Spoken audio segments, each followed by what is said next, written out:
Les lumières du salon jetèrent des éclats de lumière sur les coupes de cristal. Des conversations élégantes flottaient dans l'air. Dans un coin, la voix de Chloé Dubois n'était qu'un murmure. « Je parle 9 langues », dit-elle avec une fierté discrète. La phrase, cependant, fit son chemin. Elle atteignit les oreilles de Laurent de Villiers.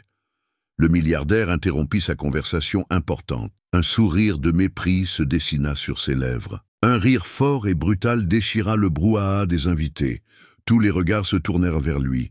Laurent se moquait de la jeune femme en uniforme simple.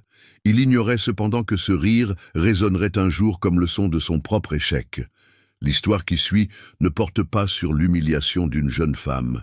Elle raconte comment elle a transformé cette humiliation en la plus grande victoire de sa carrière. Le rire de Laurent de Villiers cessa. Le silence qui suivit fut pesant. Il tendit sa coupe à un assistant sans quitter Chloé des yeux. Chacun de ses pas dans sa direction était calculé. L'épaisse moquette étouffait le bruit de ses chaussures de luxe. Les invités formèrent un demi-cercle, leur curiosité agissant comme une force magnétique. Ils voulaient voir ce que le lion allait faire de l'agneau. Chloé resta immobile. Ses mains étaient jointes devant elle, une posture de défense silencieuse. Laurent s'arrêta à 1 mètre d'elle. Il était grand. Son ombre la recouvrait entièrement. Il la dévisagea de haut en bas, le costume italien impeccable, la montre en or étincelante. Son regard s'attarda sur son uniforme sobre, une robe noire, fonctionnelle, le badge de l'événement pendu à son cou. Il sourit, mais ce sourire n'atteignit pas ses yeux. C'étaient 2 éclats de glace. 9 langues, répéta-t-il, comme s'il goûtait un mot exotique. Un talent tout à fait exceptionnel. Sa voix était douce comme de la soie, mais l'ironie était une lame acérée. Quelques invités sourirent, complices. Ils comprenèrent le code. L'homme le plus puissant de la salle était sur le point de s'amuser. « Merci, monsieur », répondit Chloé. Sa voix était ferme, plus ferme qu'elle ne se sentait. « Monsieur de Villiers, je vous prie », la corrigea-t-il doucement. La correction était en soi une démonstration de pouvoir. « Alors, mademoiselle », il marqua une pause, feignant de ne pas voir le nom sur son badge. « Dubois, Chloé Dubois, Chloé », savoura-t-il le prénom. Un nom simple. J'aime ça. Il se tourna vers son petit public. La simplicité est une vertu qui se perd. D'autres rires nerveux fusèrent. Chloé, si vous nous faisiez cet honneur, je vous en prie, illuminez notre soirée provinciale. Dites-nous le mot « fortune » dans vos 9 langues. La demande était un piège. Elle réduisait son savoir à un simple tour de passe-passe. Chloé sentit la chaleur monter à ses joues. Les yeux de dizaines de personnes la transperçaient. Elle prit une profonde inspiration. Fortuna en latin, Reichtum en allemand, Bogatstvo en russe. Elle parla distinctement, chaque mot parfaitement prononcé. Laurent leva la main. « Assez, assez, merveilleux !» Il l'interrompit avant qu'elle ne puisse continuer. L'interruption était la véritable insulte. Elle signifiait qu'il contrôlait la scène, il contrôlait son temps. Un joli tour, vous devez être très populaire dans les dîners de famille. L'insulte était directe, l'humiliation s'intensifia. Chloé serra les poings, l'ongle de son pouce s'enfonça dans la peau de son doigt. Une petite douleur pour la maintenir ancrée dans la réalité. Elle ne dit rien. Le silence était sa seule arme. Laurent se tourna de nouveau vers les invités. Il se servit de Chloé comme d'un exemple pour son sermon. Vous voyez, c'est intéressant. Dans le monde d'aujourd'hui, les gens collectionnent les talents, les passe-temps, les curiosités. Ils gesticulaient avec ses mains. Ils apprennent à faire du pain artisanal. Ils font du yoga. Ils mémorisent des phrases dans d'autres langues. Son regard revint sur Chloé, froid, évaluateur. Mais qu'est-ce qui compte vraiment? Qu'est-ce qui bâtit des empires? Qu'est-ce qui change le monde? Il fit une pause dramatique. Personne n'osait répondre. La valeur réelle, pratique, applicable. Il désigna une grande bannière dans la salle. Elle montrait le logo de son entreprise superposé à une carte du monde. Nous ne parlons pas 9 langues. Nous opérons dans 90 pays. Nous ne disons pas fortune, nous la créons, pour des milliers de familles, pour l'économie, pour l'avenir. Chaque mot était un coup. Il ne se contentait pas de se moquer d'elle. Il invalidait son existence. Il traçait une ligne entre son monde, celui qui comptait, et le sien, un monde de futilité. Le public ne riait plus. Il regardait, hypnotisé. C'était une leçon de pouvoir, crue, sans phare. La cruauté faisait partie du spectacle. « Quelle est votre fonction ici, Chloé ?» demanda-t-il soudainement. La question la ramena au centre de la scène. « Je suis traductrice, monsieur de Villiers, pour l'agence qui couvre l'événement. » Laurent fit claquer sa langue. Traductrice, bien sûr. Le mot sonnait comme une saleté dans sa bouche. Un engrenage, une pièce nécessaire, je suppose. Il faut bien quelqu'un pour traduire les manuels d'instruction. Il haussa les épaules. Le geste la rejeta complètement. Bien, ne vous laissez pas déranger par moi. Le devoir vous appelle. Sur ce, il se détourna. Le spectacle était terminé. Il se dirigea vers un groupe d'investisseurs japonais. La foule se dispersa. Le champ de force de son attention se déplaça avec lui. Les conversations reprirent. Le tintement des verres revint. Pour le reste de la salle, l'incident était clos. Mais Chloé était toujours là, figée au même endroit. Elle se sentait comme un fantôme. Les gens détournaient le regard. Certains lui lançaient des regards de pitié, d'autres de mépris.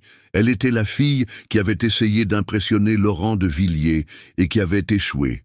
Une note de bas de page dans la soirée du milliardaire. Elle pouvait sentir le poids de leur jugement. L'humiliation ne résidait plus dans sa moquerie.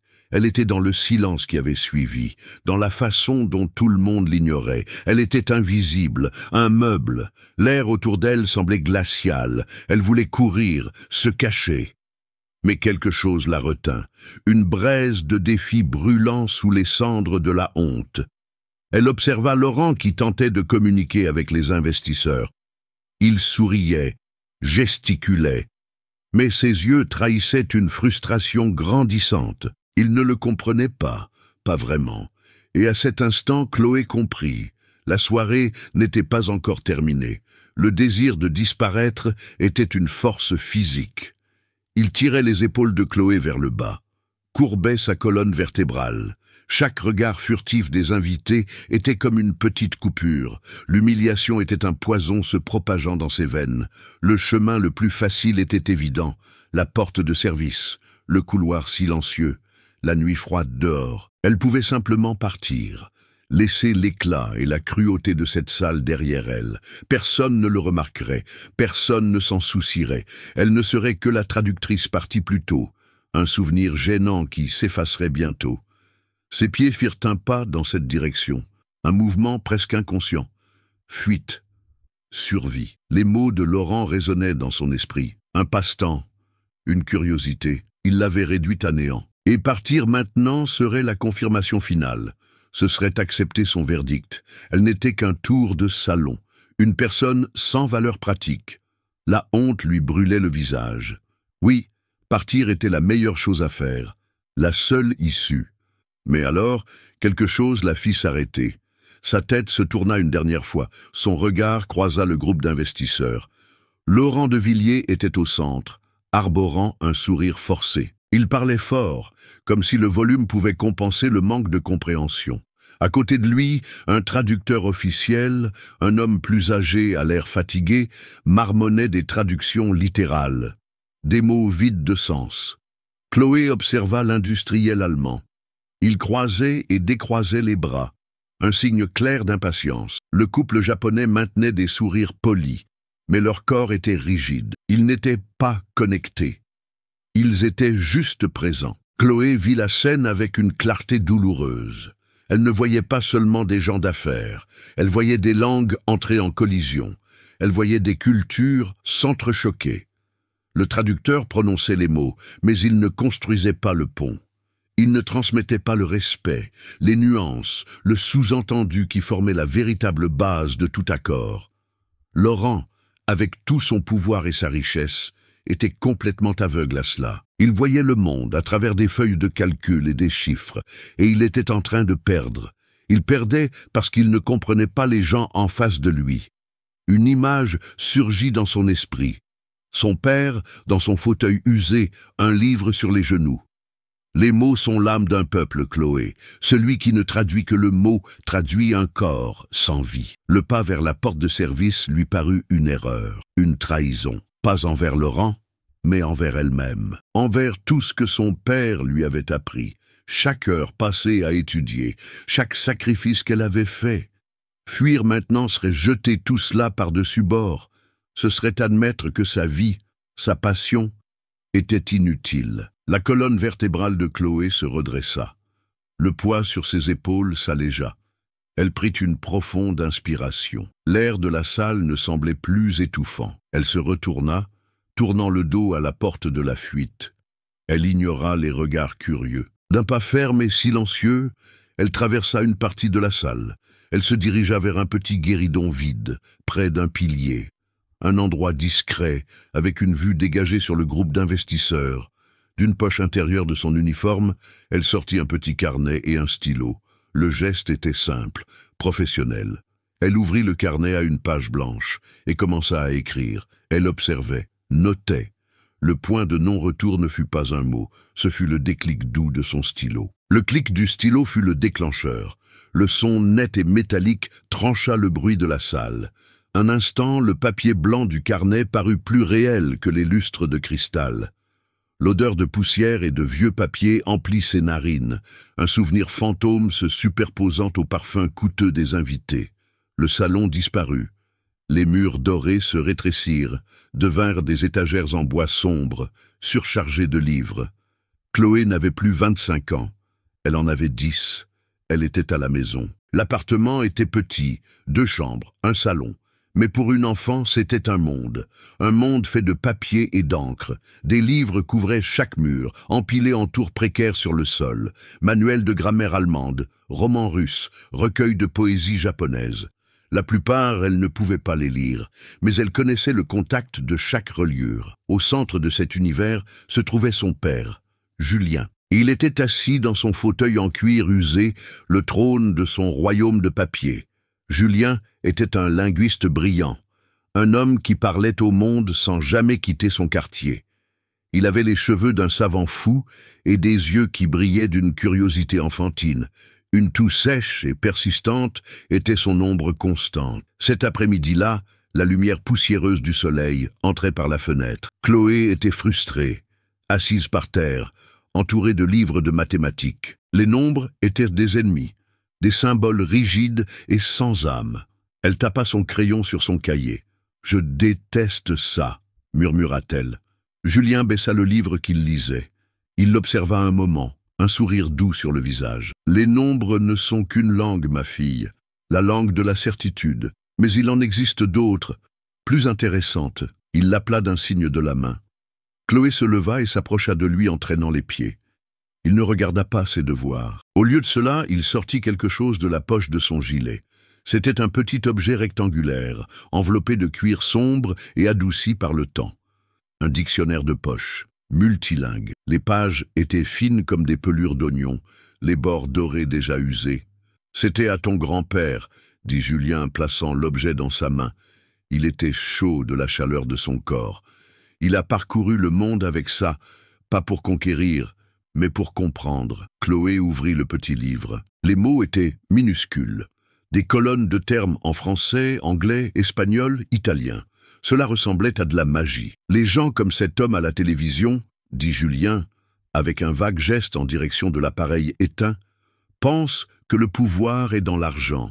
Ils ont tort. Il se pencha en avant, sa voix un murmure conspirateur. Le vrai pouvoir, Chloé, est dans les ponts. Et les mots sont les pierres de chaque pont. Il montra le mot « maison » dans le dictionnaire. Regarde, en anglais, « home » n'est pas seulement le bâtiment, c'est le sentiment d'appartenance. En allemand, « Heimat » est encore plus profond.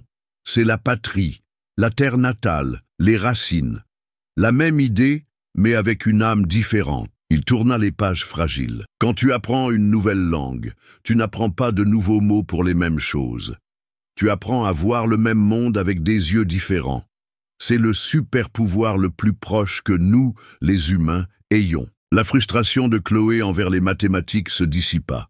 C'était une carte au trésor, Chaque mot étranger était un indice. Julien passa l'heure suivante avec elle, non pas à enseigner, mais à explorer. Ils cherchèrent le mot amour, le mot peur, le mot rêve. Il lui raconta les histoires qui se cachèrent derrière les étymologies, comment les mots voyageaient, échangeaient, comme des navires sur un océan d'histoire. Ce jour-là, les livres cessèrent d'être des objets. Ils devinrent des portails. En fin d'après-midi, la toux de Julien s'aggrava. Il se renversa dans son fauteuil, fatigué. L'énergie qui l'animait semblait s'être évanouie. Il regarda Chloé, et dans ses yeux, il y avait un univers d'amour et une pointe d'urgence. De peur, ce monde, dit-il en désignant les livres, est ton héritage. Je n'ai ni terre ni action à te donner, mais je te donne les clés de chaque porte que tu voudras ouvrir. Il referma les mains de sa fille autour du petit dictionnaire.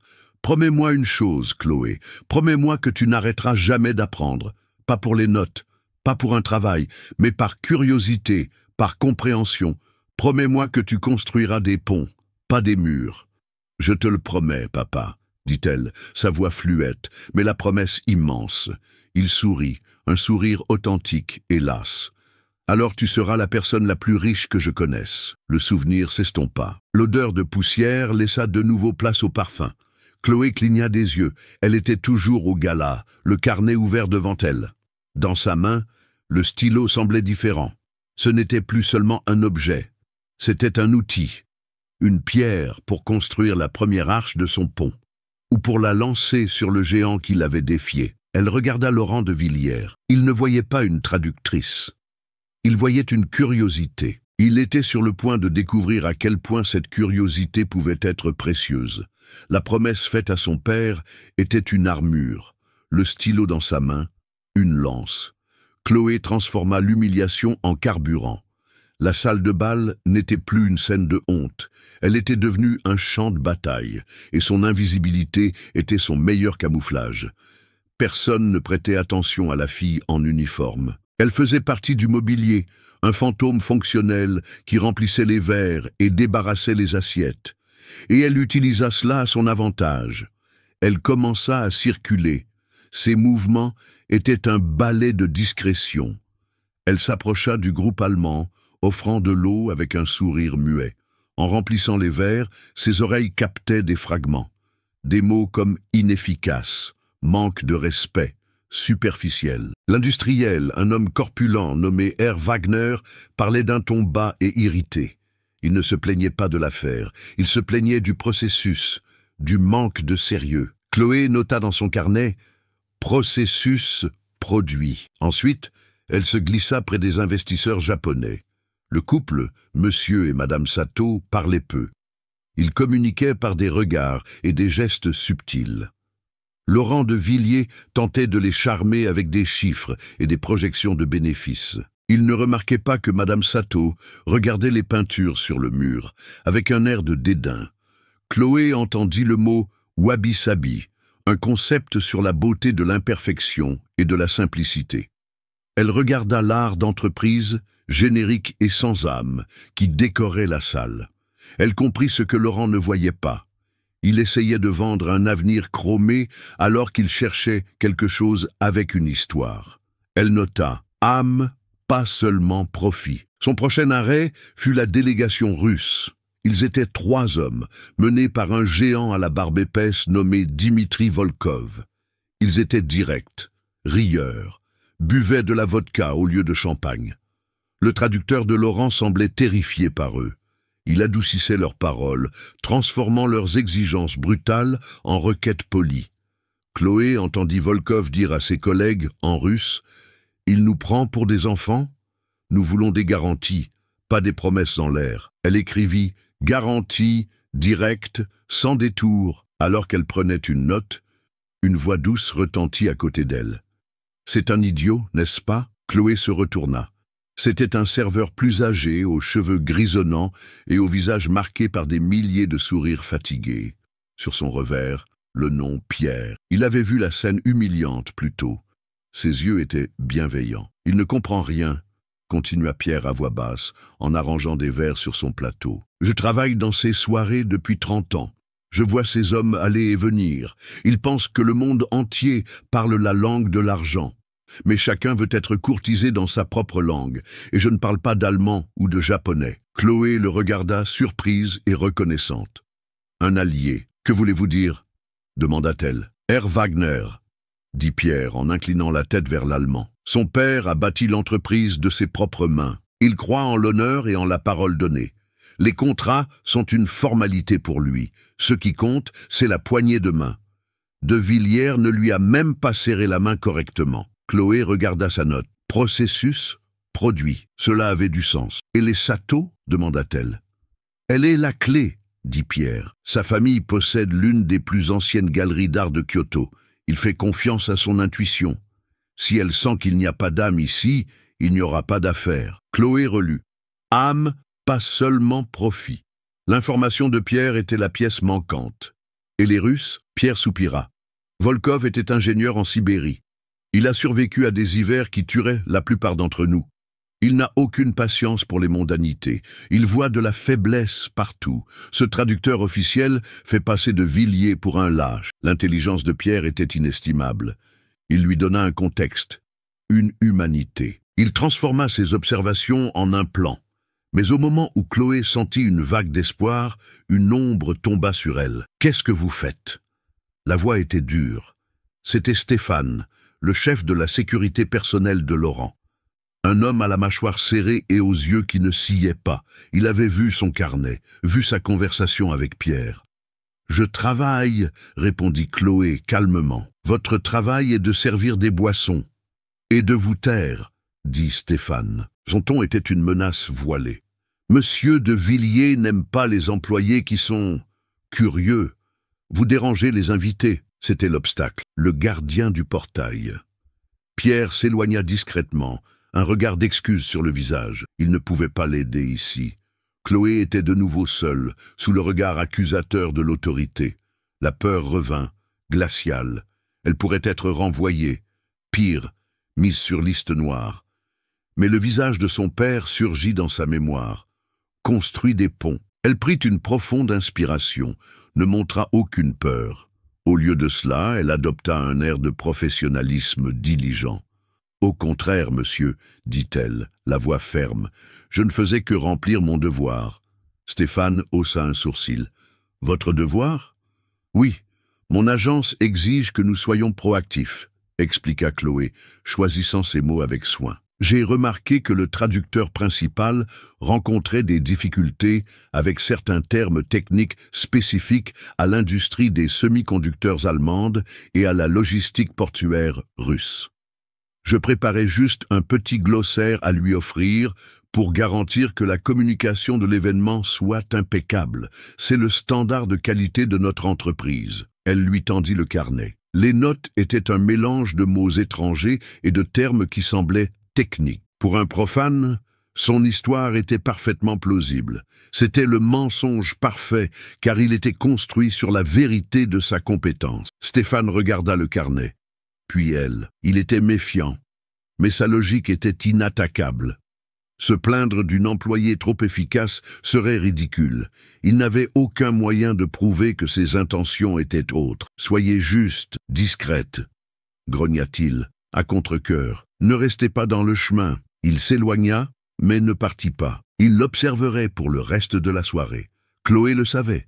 Elle avait gagné la bataille, mais la guerre de l'information était devenue plus dangereuse.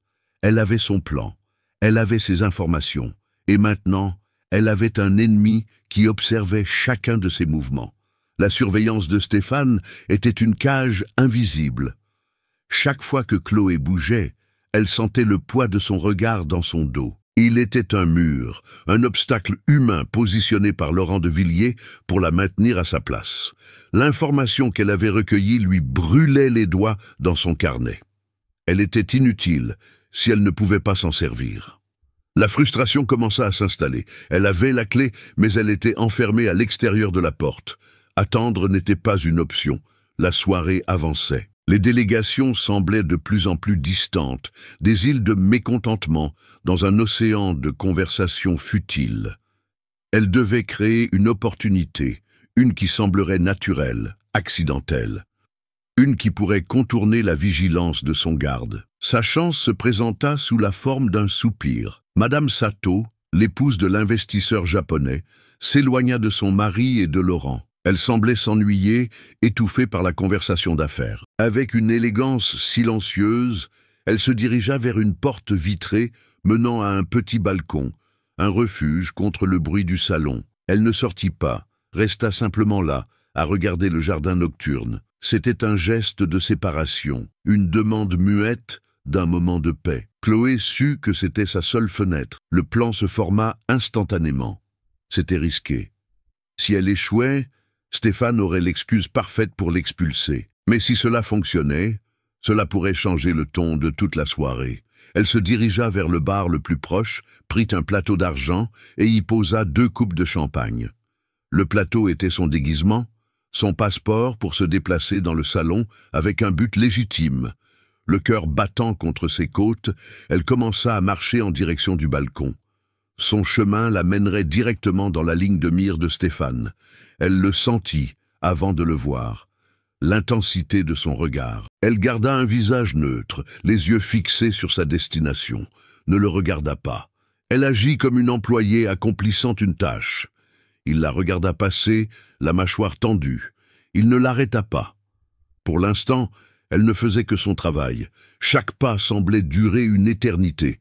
Finalement, elle arriva à la porte vitrée. Madame Sato se tourna légèrement en sentant la présence de Chloé. Elle s'attendait à l'offre d'une boisson. Un sourire poli et vide. Chloé ignora les coupes sur son plateau. Au lieu de cela, elle regarda dehors, vers le jardin sombre. Il y avait un vieux magnolia au centre de la pelouse, ses branches tordues et sombres se détachant sur la lumière venant du salon. « Shiri itashimasu, shitsure itashimasu » commença Chloé dans un japonais doux et respectueux. « Excusez-moi » Madame Sato haussa les sourcils, surprise. « Nian o chung netame no bishisawa kono o rishimasu ne. Shukesa o kanjimasu. Toshi o kasanetaki no utsukushi sawa kokoro o uchimasu ne. Shizukesa o kanjimasu. » La beauté d'un vieil arbre est émouvante, n'est-ce pas? Elle inspire un sentiment de paix. Chloé ne regarda pas la femme en parlant. Elle garda son regard sur l'arbre, comme si elle partageait une pensée intime avec l'univers. Le choc sur le visage de Madame Sato fut visible. Elle s'attendait à tout sauf à cela. Une observation poétique, culturellement pertinente, venant de la jeune femme qui servait les boissons. Elle étudia le profil de Chloé un instant. Puis, elle regarda l'arbre. Et pour la première fois de la soirée, un sourire authentique toucha ses lèvres. Ben dang ni, wanbi sade hanaku, sonoli shini han ga suruno desu, Anthony. Kampekisa de wanaku, sono rekishini tamashega yadoru no desu. C'est vrai, l'âme ne réside pas dans la perfection, mais dans l'histoire. Le pont était construit. En 2 phrases, Chloé avait démontré une compréhension que Laurent de Villiers, avec tous ses millions, n'avait pas réussi à acheter. Elles conversèrent pendant peut-être 1 minute, pas sur les affaires. Elles parlèrent de jardin, de l'art du kintsugi, qui consiste à réparer ce qui est brisé avec de l'or, de la beauté que l'on trouve dans les défauts. Chloé mentionna le concept de wabi-sabi. Le visage de Madame Sato s'illumina. Elle avait trouvé une oasis de compréhension dans un désert de superficialité. L'interaction fut brève, mais l'effet fut sismique. De l'autre côté du salon, Monsieur Sato observait. Il n'entendait pas les mots, mais il voyait la transformation de sa femme. Sa posture rigide se détendit. Son sourire, qu'il n'avait pas vu depuis des heures, était réel. Il regarda de sa femme à la jeune traductrice. Qui était-elle? Laurent de Villiers vit aussi. Il vit le sourire. Il vit l'attention totale de Monsieur Sato se détourner de lui pour se concentrer sur la fille. L'irritation sur son visage était évidente. La confusion se mua en colère. Il avait établi les règles de cet univers, et cette fille insignifiante était en train de les briser. Les autres invités remarquèrent également. Les chuchotements commencèrent. C'est la fille qui parle plusieurs langues. Qu'est-ce qu'elle fait? Regardez comment la japonaise lui sourit. La perception de Chloé changea instantanément. Elle n'était plus la victime d'une blague cruelle. Elle était une figure de mystère. une joueuse inattendue dans un jeu à haut risque. Le mépris se transforma en curiosité. La petite victoire de Chloé, cependant, eut un coup immédiat. Laurent fit un geste brusque de la tête en direction de Stéphane. L'ordre fut silencieux, mais sans équivoque. Stéphane se mit en mouvement. Quand Chloé prit congé de Madame Sato avec une révérence respectueuse et se retourna pour regagner le salon, Stéphane était là. Il était un mur de muscles et de costumes sombres. Il lui bloquait le passage. Son expression était celle d'un triomphe froid. « Je crois que vous vous êtes perdu », dit-il, la voix basse et dangereuse. « Je ne faisais que servir une invitée », répondit Chloé, en gardant son calme. « Votre travail dans cette partie du salon est terminé, » dit Stéphane. Ce n'était plus une suggestion, c'était un ordre. Le couloir de service. Maintenant. Il l'escorta, la main planant près de son bras, sans la toucher, mais la menace était claire. Il la guida loin des tapis moelleux et des lumières scintillantes vers une porte discrète. La porte s'ouvrit sur un long couloir à la lumière fluorescente et au sol en béton. Le bruit de la fête fut étouffé. La porte se referma derrière elle avec un clic final. Chloé avait gagné l'attention des investisseurs, mais en conséquence, elle avait été physiquement retirée de l'échiquier. La nouvelle barrière était de béton et d'acier. Le couloir de service était un autre monde. La lumière froide et blanche provenait de tubes fluorescents qui bourdonnaient doucement. L'air sentait les produits de nettoyage et la nourriture oubliée. Le son de la fête n'était plus qu'un battement lointain et assourdi, le fantôme d'un monde auquel elle n'avait plus accès. Chloé pressa son oreille contre la porte en métal. Elle ne pouvait pas distinguer les mots, seulement le murmure des voix. Elle tourna la poignée, verrouillée. Stéphane l'avait emprisonnée. La petite victoire avec Madame Sato semblait maintenant une stupidité, une imprudence de débutante. Elle avait piqué le géant et en retour, il l'avait retiré du jeu. Le désespoir commença à s'insinuer. C'était une sensation froide qui montait de ses pieds. Laurent de Villiers avait gagné. Il l'avait neutralisé avec une simplicité brutale. Ses connaissances, ses notes, son plan, tout était inutile ici, dans ce couloir stérile. Elle fit les 100 pas, le bruit de ses chaussures résonnant dans le silence. Chaque pas était une petite explosion de frustration. Elle était une idiote. Elle avait surestimé sa position, sous-estimé sa cruauté. Le visage de son père lui revint en mémoire, la promesse qu'elle avait faite. Elle ressentit une pointe de honte. Elle l'avait déçu. Alors qu'elle s'apprêtait à s'asseoir sur le sol froid et à accepter la défaite, une porte plus loin dans le couloir s'ouvrit. Pierre, le serveur, sortit pour ce qui semblait être une pause cigarette. Il la vit, et l'inquiétude plissa son visage. « Mademoiselle, qu'est-ce que vous faites ici? Je pensais que cette brute vous avait juste averti. »« Il m'a enfermé dehors, » dit Chloé, la voix étranglée par la frustration. « Je ne peux pas retourner dans le salon. » Pierre lâcha un juron à voix basse. Il regarda la porte puis Chloé. « Ce chien de garde ne bougera pas de là, mais il ne connaît pas cet endroit comme moi. » Il fit un signe de tête. « Il y a une autre entrée, par derrière la scène. » Une étincelle d'espoir s'alluma en Chloé. « Mais vous devez vous dépêcher, » continua Pierre, le ton urgent. « Le grand patron est sur le point de faire sa présentation finale. Le coup de grâce pour convaincre les étrangers. » Il eut un rire sans joie. Il ne sait juste pas que l'arme qu'il utilise n'a pas de balles. Le traducteur, ce monsieur, coûte la moitié du prix d'un vrai professionnel. L'agence événementielle fait des économies avec lui depuis des années. Il est bon pour les discours lents, mais avec les termes techniques et la pression, il s'effondre comme un château de sable. L'information frappa Chloé avec la force de la foudre. Une faille dans le système, une vulnérabilité au cœur de la forteresse de Laurent. Pendant ce temps, de retour dans le salon opulent, Laurent de Villiers montait sur scène. Les lumières baissèrent.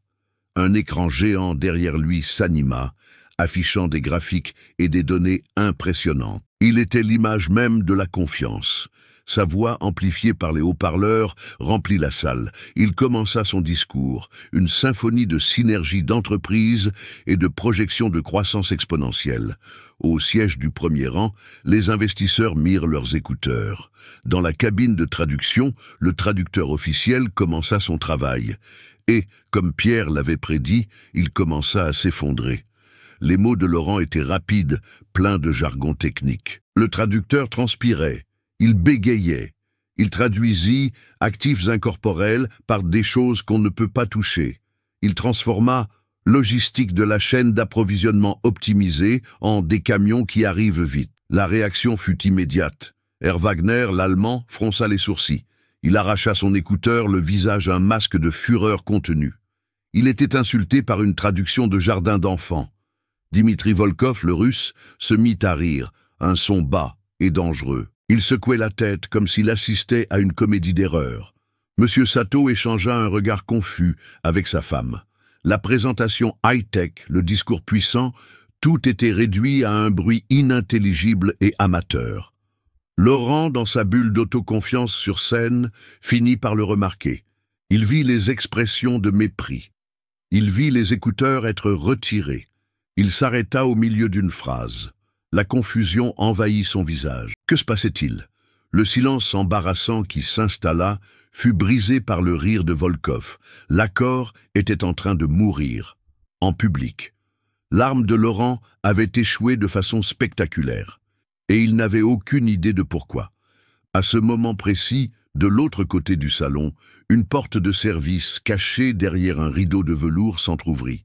Chloé, guidée par Pierre, jeta un coup d'œil à l'intérieur. Ses yeux s'écarquillèrent en voyant le chaos. Elle vit Laurent paralysé sur scène. Elle vit la colère sur les visages des investisseurs. Elle entendit le rire du Russe. Le vent avait tourné. Le pouvoir avait changé de main, mais personne ne savait encore où il allait atterrir. Le désastre sur scène fut total. Laurent de Villiers resta figé un instant, son sourire de prédateur glacé sur son visage, tandis que le rire de Dimitri Volkov résonnait dans le salon. Le charme était rompu. L'aura de pouvoir qu'il projetait s'était désintégrée en temps réel. De mouvement brusque, il fit signe de couper la présentation. Les lumières du salon se rallumèrent, exposant la gêne sur des centaines de visages. Il descendit de la scène avec une raideur furieuse, ignorant les chuchotements qui le suivaient comme des vautours. En coulisses, la panique était une tempête.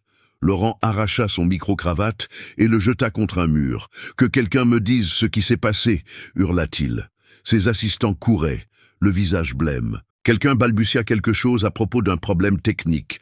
Un autre accusa le traducteur. Le pauvre homme était appuyé contre un coin, en sueur et tremblant, semblant avoir vieilli de 10 ans en 10 minutes. « Sortez-le d'ici !» grogna Laurent. « Trouvez-moi un autre traducteur. Maintenant, je paierai ce qu'il faut. » Un jeune assistant, courageux ou idiot, osa répondre. « Monsieur, c'est samedi soir. Il n'y a personne de ce niveau disponible avec moins de 24 heures de préavis. » La fureur de Laurent se transforma en un désespoir glacial. Il vit Herr Wagner faire des gestes à son équipe, les mouvements indiquant clairement un départ imminent. Il vit Dimitri Volkov se servir une autre dose de vodka avec un sourire méprisant.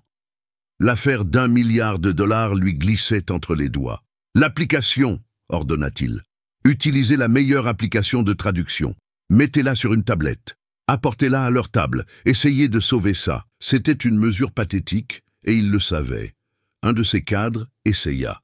Il s'approcha de la table des Allemands avec une tablette, l'appareil émettant une voix robotique et sans vie. Herr Wagner ne leva même pas les yeux. Il se leva simplement, prêt à partir. La soirée était perdue. C'est alors que Madame Sato, qui observait la scène avec un calme énigmatique, dit quelque chose. Elle parla à son mari en japonais, la voix basse mais claire. Elle pointa discrètement avec son éventail. Son doigt indiquait l'entrebâillement de la porte de service, où une silhouette observait le chaos. « Binu ha wa semasu, kanojo wa hana semasu » dit-elle. Elle sait parler. Monsieur Sato suivit son regard, les cadres de Laurent suivirent le sien. Et finalement, Laurent de Villiers lui-même se retourna. Ses yeux se fixèrent sur la silhouette partiellement cachée. C'était Chloé, la fille, la curiosité, la blague de la soirée. Au milieu des débris de son plan parfait, la seule personne qui pouvait peut-être comprendre ses langues était là, témoin silencieux de son échec. Un instant, l'univers sembla se moquer de lui. La solution à son problème était la personne qu'il avait tenté d'écraser. La fureur sur son visage fut remplacée par un masque de contrôle glacial. Il ne voyait pas un sauvetage. Il voyait un outil, une manette. D'un pas lent et délibéré, il se dirigea vers la porte de service, écartant ses propres employés de son chemin. Chloé recula dans le couloir à son approche, le cœur battant à tout rompre. Il la suivit, fermant la porte derrière lui, les plongeant dans la lumière froide et le silence du couloir. Il ne la menaça pas physiquement, il n'en avait pas besoin. Sa présence était une menace suffisante. Il s'arrêta devant elle, son corps bloquant toute issue. « C'est de votre faute », siffla-t-il. L'accusation était illogique, insensée, mais prononcée avec une conviction terrifiante. Vous et votre petit numéro, vous les avez distraits.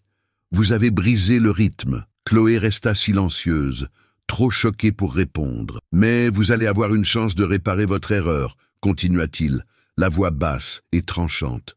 Il ne demandait pas, il décrétait. « Vous allez retourner dans ce salon, vous allez vous asseoir avec eux, et vous allez traduire, vous allez sauver mon affaire. Vous ferez exactement ce que je vous dirai. » C'était un ordre, pas une demande d'aide. Son arrogance était si vaste que même dans la défaite, il ne pouvait concevoir une autre forme d'interaction. « Et si je ne veux pas ?» parvint à dire Chloé, sa voix à peine un murmure.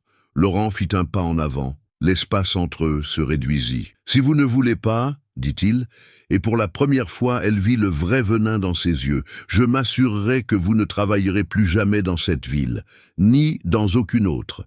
Votre nom, Chloé, sera synonyme d'incompétence. J'appellerai le propriétaire de votre agence. Je lui raconterai comment vous avez harcelé mes invités, comment votre insubordination a saboté mon événement. Vous ne serez pas seulement renvoyé, vous serez détruite. Votre carrière, la passion de votre père, tout ça sera réduit en poussière. » La menace était la pression maximale. Il utilisa le souvenir de son père, l'information la plus précieuse qu'il avait, et la tordit pour en faire une arme. Il ne lui offrait pas une opportunité. Il lui mettait une laisse autour du cou. « Mais, » ajouta-t-il avec un sourire cruel, « si vous réussissez, s'il signe le contrat grâce à vous, j'oublierai peut-être que tout cela est arrivé. Vous redeviendrez invisible, une employée qui a fait son travail. » Le choix était un piège. L'aider signifiait se rendre à sa tyrannie, sauver l'homme qui l'avait humilié, sans rien gagner en retour, sinon sa propre survie. Refuser signifiait la fin de tout ce pourquoi elle avait travaillé. Il l'avait placé dans un étau et il était en train de serrer. « Vous avez 1 minute pour décider, » dit-il, avant de se retourner et de regagner le salon, la laissant seule dans le couloir silencieux. Le poids de ce choix était écrasant. Son avenir allait se décider là, sous la lumière bourdonnante d'un néon. Le couloir était une chambre à vide. Le monde, avec tout son bruit et sa fureur, était de l'autre côté de la porte. Dans ce silence, Chloé fit face à la menace de Laurent. L'image de son père, la promesse, le dictionnaire usé. Refuser l'ordre de Laurent serait un acte de fierté, mais une fierté qui l'amènerait à l'oubli. Il la détruirait, et son histoire se terminerait là, en note de bas de page d'une humiliation. Accepter, cependant, accepter ne signifiait pas le sauver. Cela signifiait se battre. C'était utiliser l'arme qu'il avait lui-même placée dans ses mains.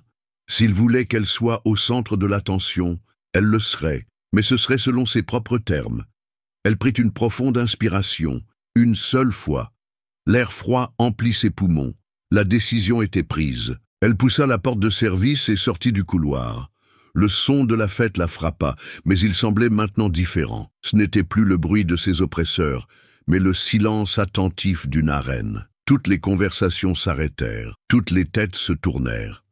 Des centaines de pères dieux la suivirent alors qu'elle marchait, non pas vers la sortie, mais vers le centre du pouvoir, la table des investisseurs. Laurent la vit. Un signe de tête presque imperceptible était l'ordre. « Assieds-toi. » Obéis. Mais Chloé ne le regarda pas. Elle se concentrait uniquement sur la table où Herr Wagner était sur le point de se lever, où Dimitri Volkov l'observait avec un amusement cruel et où Madame Sato la regardait avec une expression indéchiffrable. Elle ne s'approcha pas comme une servante. Ses pas étaient mesurés, sa posture droite. Les invités s'écartèrent pour lui laisser le passage. Leur murmure collectif était de pure incrédulité. Que faisait cette fille? En arrivant à la table, elle n'attendit pas qu'on lui offre une place. Elle tira une chaise vide et la positionna au point de convergence entre les trois délégations. Une place de pouvoir. Elle posa son petit carnet sur la nappe de lin blanc. Le geste fut calme, délibéré. Le salon était si silencieux qu'on pouvait entendre la glace fondre dans les verres. Avant que Laurent ne puisse ouvrir la bouche pour relancer sa présentation ratée, Chloé agit. Elle se tourna d'abord vers l'industriel allemand. « Herr Wagner », commença-t-elle, sa voix claire et ferme, dans un allemand formel et impeccable. « Ich entschuldige mich im Namen der heutigen Gastfreundschaft. Ein Mangel an Präzision ist ein Mangel an Respekt. Und Respekt ist die Grundlage jeder soliden Partnerschaft. Je vous présente mes excuses au nom de l'hospitalité de ce soir. Un manque de précision est un manque de respect, et le respect est le fondement de tout partenariat solide. » La mâchoire de Herr Wagner, qui était crispée de colère, se détendit. Il la dévisagea, le choc remplaçant la fureur. En une seule phrase, elle avait diagnostiqué le mal dont il souffrait toute la soirée. Elle n'avait pas parlé d'argent ou de produits. Elle avait parlé de respect. Il se rassit dans sa chaise, il écoutait. Ensuite, Chloé se tourna vers le Russe. Son ton changea. Son russe était plus dur, plus direct, la langue de la rue, pas des salons de danse. « Господин Volkov, chvatit igr, господин Volkov, chvatit igr » dit-elle en le regardant droit dans les yeux. « Monsieur Volkov, assez de jeu. Давайте поговорим о реальных гарантиях, а не о пустых обещаниях. Давайте поговорим о реальных гарантиях, а не о пустых обещаниях. Parlons de garanties réelles, pas de promesses en l'air. » Le sourire moqueur de Dimitri Volkov disparut. Ses yeux se plissèrent.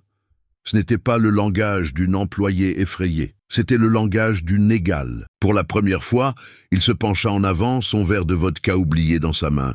Il écoutait aussi. Enfin, elle se tourna vers le couple japonais. Sa posture s'adoucit, sa voix devint respectueuse, pleine de nuances, et elle s'adressa d'abord à Madame Sato. « Tian Jungyang, Tanaka-sama » commença-t-elle avec une légère inclination de la tête. « Konopuro zekuto ni wa hun ga nakereba narimasen. Tada no kanto garasu no kan mono de wa naku, rikishi o sonchou suru mono de nakereba. » Kono projecto ni wa tamashi ga nakereba narimasen. Tada no agan to garasu no tatemono de wanaku, rekishi o soncho suru mono de nakereba. Madame Tanaka, ce projet doit avoir une âme. Ce ne peut être juste un bâtiment d'acier et de verre, mais quelque chose qui respecte l'histoire. Elle valida l'intuition de Madame Sato. Elle donna une voix à son mécontentement silencieux.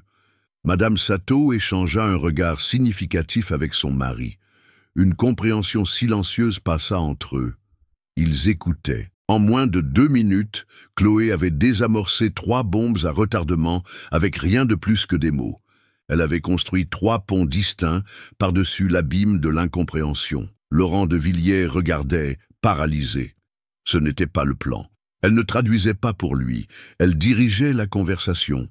« Monsieur de Villiers », dit Chloé maintenant en français, mais sans le regarder, toujours concentré sur les investisseurs. « Herr Wagner a des préoccupations légitimes concernant le calendrier du contrôle qualité. Il exige un rapport de diligence raisonnable par 1/3 avant la phase 2. » Elle passa ensuite à l'allemand, expliquant la réponse technique de Wagner. Monsieur Volkov insiste pour que la clause de défaut soit adossée à des actifs tangibles et non à des actions de la société. Elle passa au Russe, articulant les détails exacts qu'il exigeait. Et monsieur et madame Sato aimeraient voir une proposition pour l'intégration d'un centre culturel dans le projet architectural, qui serait supervisé par un consultant de leur choix. Elle termina en japonais, recevant un signe d'approbation de madame Sato. Elle n'était plus une traductrice, elle était le nexus, le centre de pouvoir de la négociation.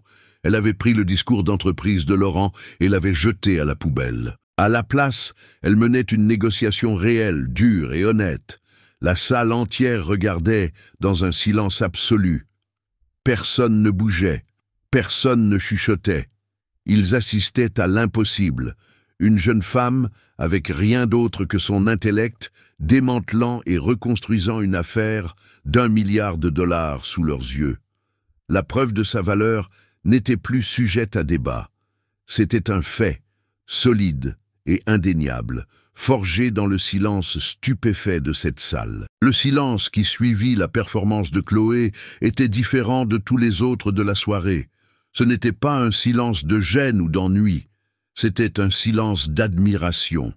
Un vide créé par la soudaine recalibration du pouvoir. Tous les yeux étaient sur la jeune femme assise à la table, son modeste carnet devant elle, un général silencieux après une bataille victorieuse. Laurent de Villiers, debout à côté de la table, semblait être un étranger à sa propre fête. Il avait perdu le contrôle du récit. L'histoire n'était plus à propos de lui. Ce fut R. Wagner qui rompit le silence.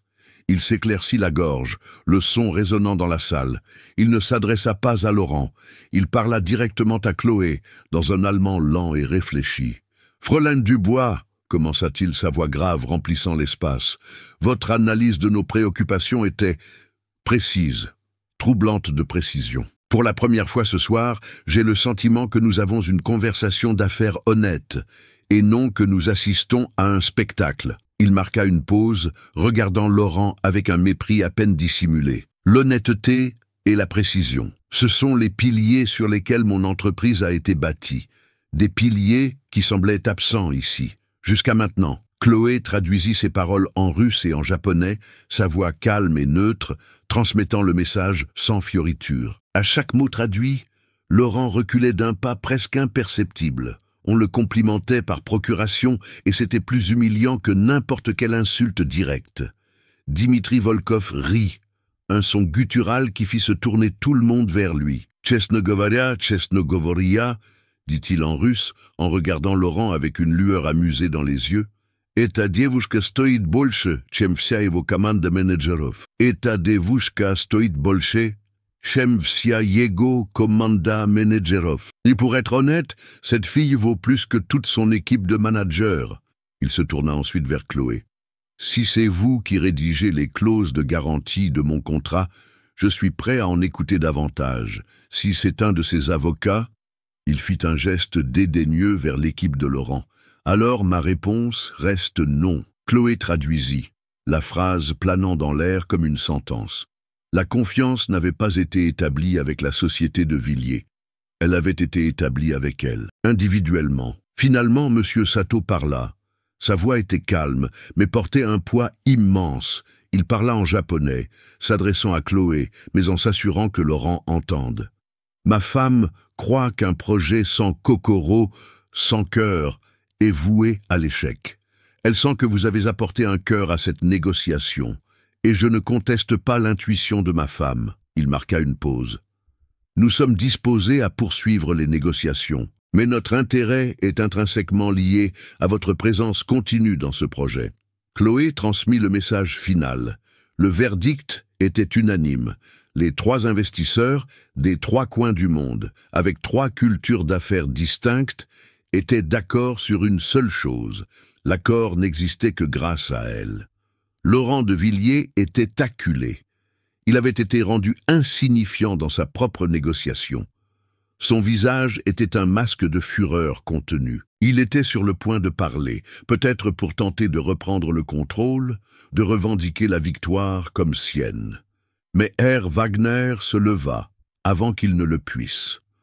L'Allemand était un homme imposant, et sa stature physique, combinée à sa nouvelle autorité morale, dominait la pièce. Et puis, il passa à l'anglais, un choix délibéré pour que chaque invité, chaque journaliste, chaque rival présent dans la salle puisse parfaitement comprendre ce qui allait se passer. « Monsieur de Villiers », dit Wagner, la voix résonnant d'une finalité froide, « je dois être franc. Cette soirée a été, en grande partie, une déception colossale, une perte de notre temps. Votre approche manque de substance, votre équipe manque de profondeur. Je suis venu ici ce soir, prêt à mettre un terme définitif à notre association. Le coup fut brutal, une attaque directe contre la compétence de Laurent, en public. Les chuchotements dans la salle se transformèrent en halètements audibles. Laurent devint blême. Cependant, continua Wagner, et il tourna légèrement son corps pour inclure Chloé dans sa déclaration.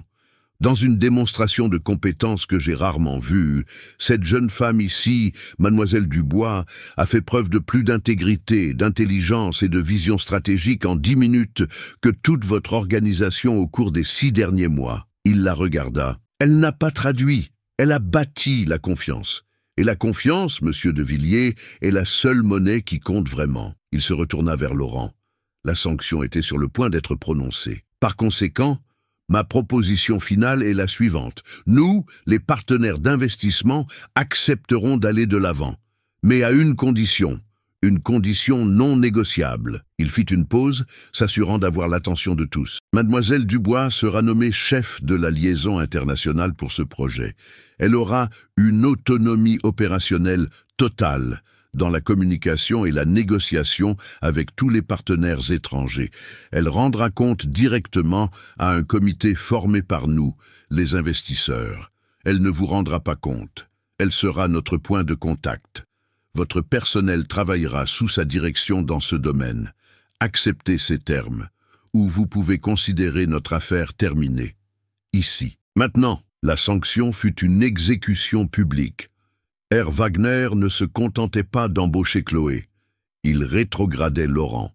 Il lui retirait le contrôle de l'aspect le plus critique du projet pour le confier à la femme qu'il avait publiquement humiliée. Laurent était dans une impasse. Dire non, c'était admettre la défaite et perdre la plus grosse affaire de sa vie. Dire oui, c'était admettre la défaite et se plier à une nouvelle structure de pouvoir, devant tout son cercle social. Le silence était une pression physique. Tous les yeux étaient sur Laurent. Sa mâchoire trembla. Pendant un long et angoissant moment, il ne fit que regarder Chloé, le visage un mélange de haine et d'incrédulité. Puis, avec un mouvement presque imperceptible, un spasme de reddition, il hocha la tête. Une fois, un timide applaudissement commença dans un coin de la salle, puis un autre. En quelques secondes, la salle entière éclata en applaudissements. Mais personne n'applaudissait Laurent de Villiers. Ils applaudissaient la fille qui, seule et sans armes, avait affronté un titan et avait gagné. La sanction était complète, et elle fut accueillie par une ovation debout. Les applaudissements s'estompèrent, remplacés par le bourdonnement de dizaines de conversations animées. Les invités commencèrent à partir, emportant avec eux l'histoire de cette soirée. Elle serait racontée et racontée encore dans les salles de conseil et les dîners pendant des semaines. L'histoire de la chute d'un roi et de l'ascension d'une reine inattendue. Avant de partir, les investisseurs s'approchèrent de Chloé. Il n'y eut pas de fanfare. Le moment était au respect professionnel, pas à la célébration. Herr Wagner lui tendit la main. La poignée fut ferme. Un saut d'approbation. « Vos parents seraient fiers de vous », dit-il en allemand, le plus grand honneur qu'il pouvait lui accorder. Il lui tendit sa carte personnelle. « Appelez-moi demain. Nous commencerons à travailler. » Dimitri Volkov s'approcha, une lueur rare de respect dans ses yeux. « Vous avez le courage d'un soldat et l'esprit d'un stratège, » dit-il en russe. « Ne me décevez pas. » Enfin, Madame Sato fit une légère révérence. « L'âme du projet est entre de bonnes mains, » dit-elle en japonais. Son sourire était une bénédiction. Ils partirent, un par un, laissant Chloé debout au milieu du salon qui se vidait. Le personnel de service et de nettoyage se déplaçait comme des fantômes sur les bords de la salle, ramassant verres et assiettes. Le vaste espace, qui quelques heures plus tôt avait été la scène de son humiliation, semblait maintenant un temple silencieux à sa victoire. Mais elle ne se sentait pas triomphante. Elle se sentait épuisée, et un calme profond s'installait dans son cœur. Une silhouette resta immobile de l'autre côté de la salle. Laurent de Villiers. Il avait observé son interaction avec les investisseurs, le respect qui lui était accordé. Il était seul. Ses assistants gardaient une distance respectueuse, ou craintive. Pendant un long moment, ils se regardèrent simplement à travers le salon vide. Toute l'arrogance lui avait été arrachée. Ce qui restait était un homme puissant qui avait été publiquement surpassé. Il semblait plus petit, l'ombre de lui-même. Il se dirigea enfin vers elle. Ses pas n'étaient plus ceux d'un prédateur, mais ceux d'un homme marchant vers une reddition. Il s'arrêta à quelques mètres d'elle. La fureur dans ses yeux s'était éteinte, remplacée par quelque chose de plus complexe, un mélange de ressentiment, d'incrédulité et une étincelle de respect réticent. « Il vous apprécie ?» dit-il. La voix était rauque. C'était une constatation, pas un compliment. Chloé ne répondit pas. Elle attendit simplement. Il prit une profonde inspiration, l'effort visible. Un homme comme Laurent ne s'excusait pas. Ce serait comme admettre que l'univers qu'il avait construit autour de lui était défaillant. Au lieu de cela, il eut recours au seul langage qu'il maîtrisait parfaitement, celui des affaires. Le conseil d'administration va rédiger un contrat. Le poste est à vous, évidemment. Le salaire sera substantiel, le plus élevé que nous ayons jamais payé pour cette fonction. Il énuméra les avantages, un bureau avec vue, une voiture de fonction, une prime à la signature. C'était une tentative de réaffirmer le contrôle, de transformer sa défaite en un acte de générosité d'entreprise. Il essayait toujours d'être celui qui donne, et non celui à qui l'on prend. Chloé écouta patiemment jusqu'à ce qu'il ait fini.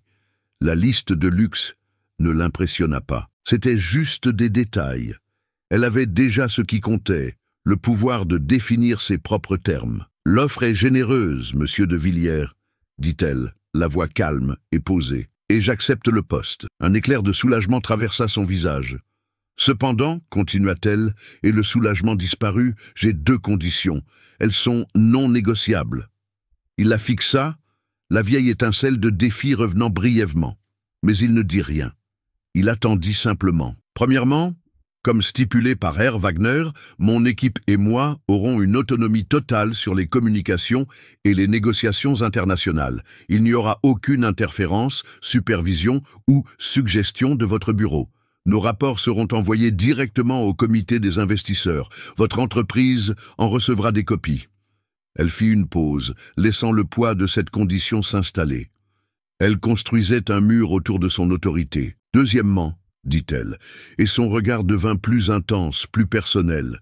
Il ne s'agit pas du passé, il s'agit de l'avenir. À chaque réunion, chaque email, chaque appel téléphonique, vous vous adresserez à moi et à tout membre de mon équipe avec professionnalisme et respect.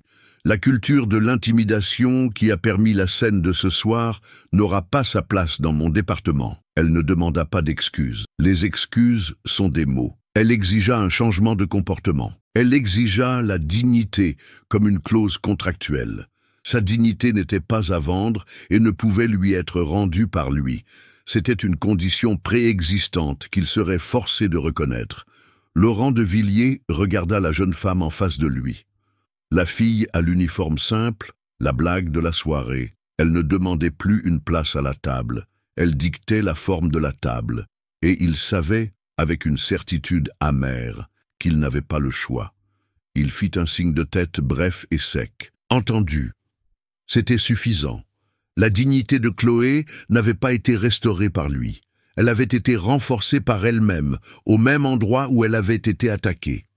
La résolution n'était pas un pardon. C'était l'établissement d'un nouvel ordre. 6 mois plus tard, l'air à Francfort était froid et vif. Au dernier étage d'un gratte-ciel de verre et d'acier, Chloé était assise en bout de table de conférence. La salle était minimaliste, dominée par une vue panoramique de la ville allemande. Elle ne portait plus un uniforme simple. Elle portait un tailleur-pantalon à la coupe précise, l'incarnation de l'autorité calme. À la table, elle menait la phase finale d'une réunion logistique avec l'équipe dirigeante de Herr Wagner. Sa voix était ferme, son allemand impeccable, alors qu'elle naviguait à travers des clauses complexes et des projections techniques. Laurent de Villiers n'était pas là. Il n'était pas invité à ces réunions. Il ne recevait que les rapports qu'elle envoyait. Le projet qui était au bord de l'effondrement était maintenant en avance sur le calendrier et en dessous du budget. Sous la direction de Chloé, le partenariat international n'était pas seulement fonctionnel, il était florissant. La confiance qu'elle avait bâtie en une seule soirée était devenue le fondement d'une entreprise multimilliardaire. En face d'elle, sur le verre sombre de la table, deux objets étaient posés côte à côte. L'un était une tablette ultra fine, affichant les données finales de l'accord sous forme de graphiques éclatants. C'était l'outil de son nouveau monde, un symbole de sa compétence et de son statut.